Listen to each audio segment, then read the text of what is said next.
আসসালামু আলাইকুম প্রিয় দর্শক, আপনাদেরকে শুভেচ্ছা সহ আমন্ত্রণ জানাচ্ছি বাংলাভিউ সংবাদের সাথে আছি আমি আন্নামা চৌধুরী। প্রথমেই শিরোনাম। সুনামগঞ্জে মুক্তিপণের টাকা না পেয়ে 7 বছরের এক শিশুকে খুন করে বস্তাবন্দি লাশ পাঠিয়েছে অপহরণকারীরা, জিজ্ঞাসাবাদের জন্য আটক 2 জন।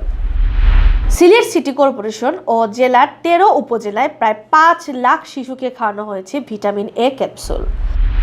জকিগঞ্জে সুরমা নদী থেকে এক ব্যক্তির লাশ উদ্ধার, পুলিশের ধারণা লাশটি ভারতীয় নাগরিকের। সিলেট নগরের লেচুবাগান এলাকা থেকে ইয়াবা সহ 3 যুবক আটক। ছেলে বন্ধুর সাথে বেড়াতে গিয়ে পুলিশের হাতে ধর্ষণের শিকার এক তরুণী, জিআরপি পুলিশের 2 কনস্টেবল গ্রেফতার। আধুনিকতার যুগে হারিয়ে যাচ্ছে গ্রাম বাংলার পুরনো সংস্কৃতি, ভারতের ত্রিপুরার তেলিয়ামুড়ায় দেখা মিলল বিলুপ্ত প্রায় বুড়ির ঘরের। না ফেরার দেশে ওমানের সুলতান কাবুস বিন সাইদ আল সাইদ, নতুন সুলতান হাইথাম বিন তারিক আল সাইদ। এতক্ষণ শুনছিলেন শিরোনাম, এবার বিস্তারিত। সুনামগঞ্জের তাহিরপুরে মুক্তিপণের টাকা না পেয়ে 7 বছরের এক শিশুকে খুন করে বাড়িতে বস্তাবন্দি লাশ পাঠিয়েছে অপহরণকারীরা। শনিবার ভোরে বাড়ির মধ্যে বস্তাবন্দি অবস্থায় মোহাম্মদ তুফাজ্জল হোসেন নামের ওই শিশুর লাশ দেখতে পান পরিবারের সদস্যরা। 8 জানুয়ারি তুফাজ্জল অপহৃত হয়েছিল। এরপর তার পরিবারের কাছে চিঠি পাঠিয়ে 80,000 টাকা মুক্তিপণ দাবি করে অপহরণকারীরা। তুফাজ্জল তাহিরপুরের শ্রীপুরের উত্তর ইউনিয়নের সীমান্তবর্তী বাসতলা গ্রামের জুবাইর মিয়ার ছেলে। অপহরণের পরদিন রাতে অপহরণকারীরা তুফাজ্জলের বসতঘরের সামনে তার পায়ের জুতো ও একটি চিরকুট রেখে যায়। চিরকুটে 80,000 টাকা মুক্তিপণ দাবি করা হয়। এ ঘটনায় তুফাজ্জলের বাবা তাহিরপুর থানায় একটি সাধারণ ডায়েরি করেন। অপহরণ ও খুনের ঘটনায় তুফাজ্জলের ফুফা একই গ্রামের সেজাউলের পরিবারকে সন্দেহ করছেন। পুলিশ জিজ্ঞাসাবাদের জন্য সেজাউল ও তার বাবা কালামিয়াকে আটক করে থানায় নিয়ে গিয়েছে। সিলেটে প্রায় 5 লাখ শিশুকে খাওয়ানো হলো ভিটামিন এ ক্যাপসুল। শনিবার সিভিল সার্জন অফিস ও সিটি কর্পোরেশনের উদ্যোগে শিশুদেরকে লাল ও নীল রঙের ক্যাপসুল খাওয়ানো হয়। এর মধ্যে সিলেট জেলার 13টি উপজেলায় 4.5 লাখ শিশুকে ও সিটি কর্পোরেশন এলাকায় প্রায় 61,000 শিশুকে ভিটামিন এ ক্যাপসুল খাইয়েছেন স্বেচ্ছাসেবকরা। শনিবার সকাল 8টায় নগরীর মির্জাজাঙ্গালে একটি বেসরকারি কমিউনিটি ক্লিনিকে শিশুদের ক্যাপসুল খাইয়ে ভিটামিন এ ক্যাম্পেইনের উদ্বোধন করেন সিলেট সিটি মেয়র আরিফুল হক চৌধুরী। এ সময় তার সাথে সিটি কর্পোরেশনের স্বাস্থ্য বিভাগের কর্মকর্তারা উপস্থিত ছিলেন। এবার নগরীর 27টি ওয়ার্ডে 247টি কেন্দ্রে শিশুদের ভিটামিন এ ক্যাপসুল খাওয়ানো হয়। সিটি কর্পোরেশন সূত্রে জানা যায়, এবার নগরীতে 9 থেকে 11 মাস বয়সী 6,310 জন ও 12 থেকে 59 মাস বয়সী 55,107 জন শিশুকে ভিটামিন এ ক্যাপসুল খাওয়ানোর লক্ষ্যমাত্রা নির্ধারণ করা হয়। এই লক্ষ্যমাত্রা প্রায় অর্জিত হয়েছে।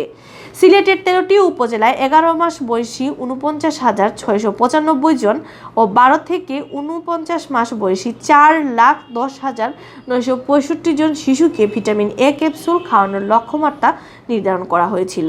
এই লক্ষ্যমাত্রা প্রায় অর্জিত হয়েছে বলে জানিয়েছেন সিভিল সার্জন ডাক্তার প্রেমানন্দ মণ্ডল।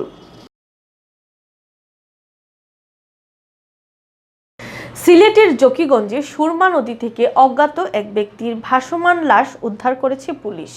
শনিবার দুপুরে উপজেলার উত্তরকুল এলাকা থেকে লাশটি উদ্ধার করা হয়েছে। সুরমা নদীর উত্তরকুল এলাকায় একটি লাশ ভাসতে দেখে পুলিশে খবর দেন স্থানীয় লোকজন। খবর পেয়ে পুলিশের লাশ উদ্ধার করে ময়নাতদন্তের জন্য সিলেট উসমানী মেডিকেল কলেজ হাসপাতালের মর্গে প্রেরণ করে। জকিগঞ্জ থানার ওসি মীর মোহাম্মদ আব্দুল নাসের জানান, প্রাথমিকভাবে ধারণা করা হচ্ছে লাশটি কোনো ভারতীয় নাগরিকেরও হতে পারে। সিলেট নগরীর বিমানবন্দর থানাধীন পূর্ব পীর মহল্লা লেচুবাগান এলাকা থেকে 3 যুবককে আটক করেছে পুলিশ। তাদের কাছ থেকে জব্দ করা হয়েছে প্রায় 1500 পিস ইয়াবা। শুক্রবার বেলা 2টার দিকে তাদেরকে ইয়াবা ও একটি প্রাইভেট কার সহ আটক করা হয়। শনিবার তাদেরকে আদালতে হাজির করা হলে কারাগারে প্রেরণ করা হয়েছে। আটককৃতরা হলেন বিয়ানীবাজার উপজেলার নয়াগ্রামের রেদওয়ান খান, গোলাপগঞ্জের রায়গড়ের বাবর হোসেন খান ও একই গ্রামের মোশাররফ হোসেন। পুলিশ জানায়, পূর্ব পীর মহল্লা লেচুবাগান এলাকায় পাকা রাস্তার চেকপোস্ট বসায় পুলিশ। এ সময় একটি প্রাইভেট কার তল্লাশি করে ট্রাভেল ব্যাগের ভেতর থেকে 1500 পিস ইয়াবা জব্দ করা হয়। প্রাইভেট কারে থাকা 3 যুবককেও এ সময় আটক করা হয়। তাদের বিরুদ্ধে বিমানবন্দর থানায় মামলা হয়েছে। ছেলে বন্ধুর সাথে ভারতের শিলচর বেড়াতে এসে পুলিশের হাতে ধর্ষণের শিকার হয়েছেন এক যুবতী। শিলচর রেলওয়ে স্টেশনের ধর্ষণের শিকার হন ওই যুবতী। এই ঘটনায় শনিবার শিলচর জিআরপি থানার কনস্টেবল উত্তম দাস ও শরীফউদ্দিন বড়ভূঁইয়াকে গ্রেফতার করা হয়েছে। ধর্ষণের শিকার ওই যুবতীর বাড়ি মিজোরামের রাজধানী আইজলে। থানার দায়ের করা তরুণীর অভিযোগ থেকে জানা যায়, মঙ্গলবার ছেলে বন্ধুর সাথে শিলচর বেড়াতে আসেন ওই তরুণী। দিনে ঘোরাঘুরি করে রাতে তারা আসেন শিলচর রেল স্টেশনে। এ সময় তার ছেলে বন্ধু মাতাল ছিল। তার সেবা করার কথা বলে রাত 12টার দিকে তরুণীকে রেলওয়ে বেড়াকে নিয়ে ধর্ষণ করে জিআরপির 2 সদস্য। শিলচর থেকে সাংবাদিক আব্দুল হান্নান জানান, এ ঘটনায় পরদিন থানায় অভিযোগ দায়ের করেন ওই তরুণী। অভিযোগের প্রেক্ষিতে জিআরপির পুলিশ সদস্যকে ডেকে আনা হয় তারাপুর থানায়। তখন ধর্ষিতা কনস্টেবল উত্তম দাস ও শরীফকে শনাক্ত করেন। এদিকে শিলচর রেলওয়ে স্টেশনে পুলিশের হাতে তরুণী ধর্ষণের ঘটনায় নিন্দার ঝড় বইছে। এই ঘটনার সাথে জড়িতদের সর্বোচ্চ শাস্তি ফাঁসির দাবি জানাচ্ছেন তারা।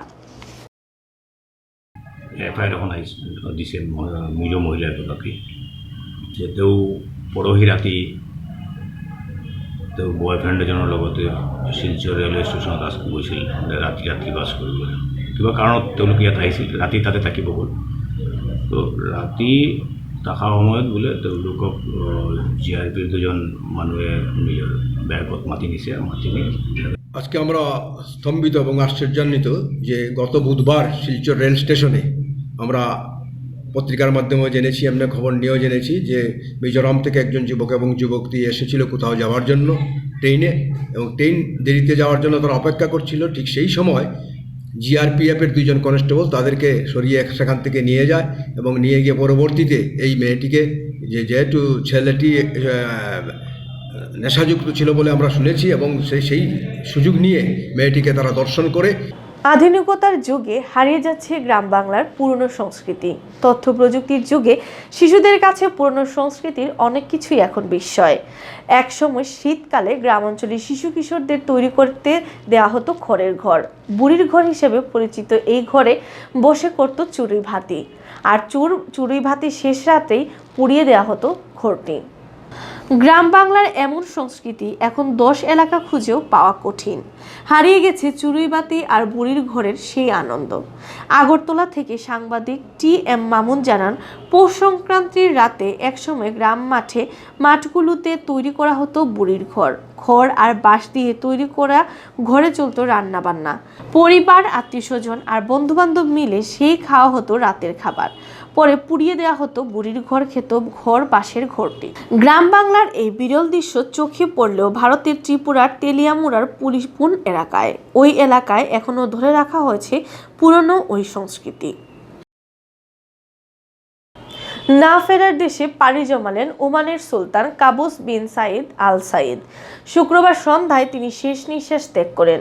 ইন্না লিল্লাহি ওয়া ইন্না ইলাইহি রাজিউন। শনিবার দেশটির রাষ্ট্রীয় গণমাধ্যমে সুলতানের মৃত্যুর খবর জানানো হয়। বার্ধক্যজনিত নানা রোগে তিনি ভুগছিলেন। মৃত্যুকালে তার বয়স হয়েছিল 79 বছর। 1970 সালে ওমানের মসনদে বসেন কাবুস বিন সাইদ। চিরকুমার হওয়ায় কোনো উত্তরাধিকারী নেই কাবুসের। জীবদ্দশায় কাউকে উত্তরাধিকারী ঘোষণাও করে যাননি তিনি। ওমানের সংবিধান অনুযায়ী সুলতান মারা গেলে 3 দিনের মধ্যে নির্বাচন করতে হয় নতুন সুলতান। কাবুসের মৃত্যুর পর তার স্থলাভিষিক্ত হচ্ছেন দেশটির সংস্কৃতি বিষয়ক মন্ত্রী হাইতাম বিন তারিক আল সাইদ। নতুন সুলতান তারিক আল সাইদ মৃত্যুবরণকারী সুলতান কাবুসের চাচাতো ভাই। শনিবার নতুন সুলতান হিসেবে তিনি দায়িত্ব নিয়েছেন। সুলতান কাবুসের মৃত্যুতে 3 দিনের রাষ্ট্রীয় শোক ঘোষণা করা হয়েছে ওমানে। এতক্ষণ শুনছিলেন বাংলাভিউ সংবাদ। রাত 11টায় প্রচারিত হবে সিলেটের আঞ্চলিক ভাষায় সংবাদ। দেখার আমন্ত্রণ রইল। সাথে থাকার জন্য ধন্যবাদ।